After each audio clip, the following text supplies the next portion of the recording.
And welcome. It is Monday, Monday Connection, and it is Monday, November 15th. Wow, where is this year gone? But the one thing great about being November 15th, it is beautiful here in South Florida, 70 degrees, roughly in the 50s, 60s at night. So we're living the dream. It's as they say, it's a chamber day here in Miami-Dade County. So we're getting started with our member connection today. My guest is Alesia Monson Davis, and she is an accomplished and dynamic financial leader, consultant who has demonstrated success in driving innovation, demanding excellence, incentivizing performance, and supporting growth for companies in various industries. And her career spans over 20 years of experience in financial management, corporate strategy, and business consulting. Welcome, Alicia. Good morning. Good morning. Thank you for having me. Absolutely, absolutely. So, before we came on, we were talking. I like people to get to know folks a little bit. Um, you're originally from Chicago, moved down to Miami back in March of 19 when the pandemic was just beginning. Yes, I'm from Chicago. I did spend some time in Atlanta as well, about 10 or 11 years. So I have some friends there and history there. And I moved here in 2019, and I haven't looked back. It's beautiful every day. Every day's Saturday and summer, and it's just the best. Okay. So, question for you. You came down in March of 19. So, are you working from home? Are you working in an office? How are you going about doing the business that you do now? Currently, I work from home, and my clients are in Georgia and Florida. And on occasion, I will go to their offices or to their locations or meet them around the country wherever they need be. And but the bulk of my work is at home in front of my computer with a couple screens. Hmm. So, financial um, leader and consultant. What does that entail? Well, my clients usually have something that they need help with, and often they don't know exactly what it is. So we have a discussion about what kind of problems they're having, and then I work that back to their finances, their operations, and find out what's going on. And so then we reduce what their problems are to a financial projection or financial plan and help them to move toward their goals within the time they need to be there. So we start out with what the problem is, and then we identify, if we can, what's causing it. Then we identify what the resources are, and we make a plan to get them where they want to be. And I'm listening to you. Obviously, if you're a business, you should have a financial team, whether it's a CPA, accountant, so on and so forth. But we found out that a lot of our businesses, black businesses, brown businesses, um, really found themselves in a quandary because, as I say, they didn't have the back of their house together. They weren't able to access EIDL or the PPP. Um, so that's one thing. And so, even though a company has been in business for a while and they have a CPA or an accountant, I guess you're the type of person that would come in and make sure that whatever it is that they're doing is up to par. Am I saying that right? Yes, that's right. I work with companies who sometimes are taking care of their finances on their own. They're bootstrapping their business and they think that they can get QuickBooks or something and they can follow the rules and just drop the numbers in. But there's more analysis that needs to happen. Sometimes they have a CPA who might be providing regular accounting for them, but they also need some analysis and they need some more in depth planning and they need to make a bridge between or develop the bridge of understanding between operations and what the numbers are telling them, and the levers that they can change to make changes within their financial performance. And so that's where I come in, and I help. I may work with their team, which might be a CPA or a small group of accountants, or in some cases, it's just the business owner, and they've been doing the work themselves. And very often, I find that business owners want to start when they start out, they want to do it all, or they want to have a small team. But there comes a point when the business matures from a little mom and pop to a real significant operations, and they need to let some things go. And so I help them with that too. Right. And, you know, I'll often say, you know, people are great at what they do, whatever that business is, fashion designer, landscaper, um, running a storefront, etc. But as you said, a lot of people want to start out doing it themselves because they want to try to save money, or they feel that, you know, it's going to be financially challenging for them to hire someone like you. But why, again, I know you mentioned it. So why is it important for a business that's just starting out to have the services that you provide? Well, I'll tell you, I have a couple sons that are Eagle Scouts, and one of the takeaways for me while they went through that program is to always be prepared. So none of us knew about or probably had an idea that we would go through a pandemic. And at some point, many of us would need to be financially prepared to receive funds from the government. And I know of several businesses who just couldn't receive any money, but there was money available. So Right. I believe in just being prepared and not waiting for the last moment to take care of your financial house. My objective is always to work toward the end of the year, which is tax season, or to work toward the audit, whichever is the most significant for the client. And so that just puts the wheels in motion so that if we ever need to pull the trigger to provide some information to a bank, or if we need to just take an assessment of how well the business is performing, how the business is performing in relation to the plan, or if there's never been a plan, how to put a plan together. So it's so important to not wait until the last minute to get your financial house in order. And I try to help clients be totally ready for whatever could happen. Right. And I'm going to throw it in a different way. I know that we as a chamber, we were pretty much Zooming every day, providing information to our members about EIDL and PPP, et cetera. And some were reluctant. They didn't want to apply. They, I guess, felt that they were, you know, pretty much in good financial health. But there were a couple that I insisted or I helped push that they, you know, go after the monies that were there. And, you know, the saying, it's better to have it and not need it than to need it and not have it. So you want to talk about that a little bit? Sure. Yeah, there were a lot of small businesses who are afraid of loan.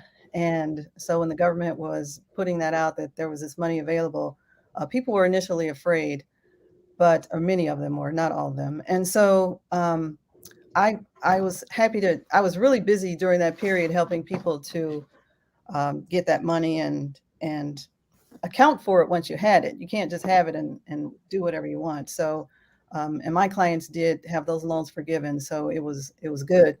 But you know, I still have to go back to there is always a factor of the unknown. And so being ready financially is critical because um, the money was available. Some of my clients received it, some of them did not. But then staying prepared and staying on top of it while you had the money and making sure you're following the rules allow them to have those loans forgiven. So in Right. some instances, and that just, that's the payoff of being prepared. Absolutely. Absolutely. Um, I know you, as again, you came down from Chicago. How do you find Miami? and as far as engaging from a business perspective, I mean, we've been locked down, so it's not like we've been out and about and mixing and mingling. So how has it been for you to do your business? I know you said a lot of your clients are in Georgia and elsewhere. How has that been for you? It has been okay for me because most of my clients to date have been referrals. And so I was in the pandemic.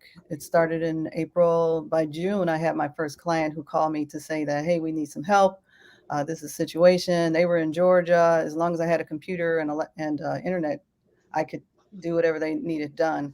So my practice has been growing that way. Um, However, after 18 months of being inside, I was so happy to be able to go outside Right.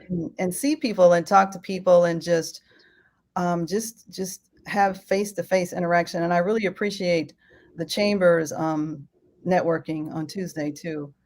But now I get out and I've had 3 shots and I still wear a mask, but I go out and I talk to people wherever they are, because, we all have to pay taxes and we all have to, keep our financial house in order. I met a business owner yesterday, as a matter of fact, and I was in his store shopping, and I just was so impressed with the way his store was laid out. We ended up talking, and before it was over, we exchanged information because he needs some help with his current and past year taxes. So, I just try to meet people wherever they are and meet people everywhere. And after being in the back office for about 30 years, it's really nice for me to be out and talk to people. And I like to talk to everybody and anybody.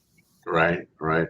And Miami is such a, I guess I want to say, dynamic city. I mean, pretty much, I guess, across, the U.S. Communities are growing, but Miami, the state of Florida, is leading. Miami is leading in the recovery uh, from COVID. We had the fortune, in particular with restaurants. You were able to dine outside 100%, whereas Mhm. obviously you couldn't do that in Chicago in December. Um, Right. so how do you see that being? Um, I don't want to say helpful, but the growth factor, still businesses opening here. And like you said, you like to get out and get around and see people. I look at Midtown, I look at Wynwood, Brickell Avenue, um, even in Miami Gardens, and all over Miami-Dade County, the community is growing. So what is your outlook? Well, it looks great to me, and I've seen people outside. I have met people, and we just meet outside. We meet for brunch or we meet for dinner, and I see that happening more and more. I see that it looks like the demographic of where I live in Brickell is changing from what has traditionally been um, people from Miami, and and I overhear the conversations of people from the Upper East Coast. There's a lot of New Yorkers and Bostonians in town and living in town, and so I think there's even more opportunity for growth for my business, especially. But I see, Miami doesn't seem to stop, and that's what I like. I like the energy of Miami. Yeah, I tell you, it really has changed in the last, gosh, just the 5 years. Yeah. Like you say, you live on Brickell, the traffic wasn't there 10 years ago, definitely. Having Whole Foods downtown Miami, when you can come down on the weekend and you see people walking and moving around, we still got a lot to do with our downtown to revitalize downtown itself. As a matter of fact, Moshi Mana, I believe, is redoing Flagler Hmm. Street. And so, we definitely, everybody wants to be in Miami. When you think about it, I mean, you go to the beach, you go, as I said, down to Brickell, you go to the Grove, you go to anywhere, and there are people all over. Everyone wants to be in Miami. So you definitely have a lot of opportunity. And as you said, there are companies moving down.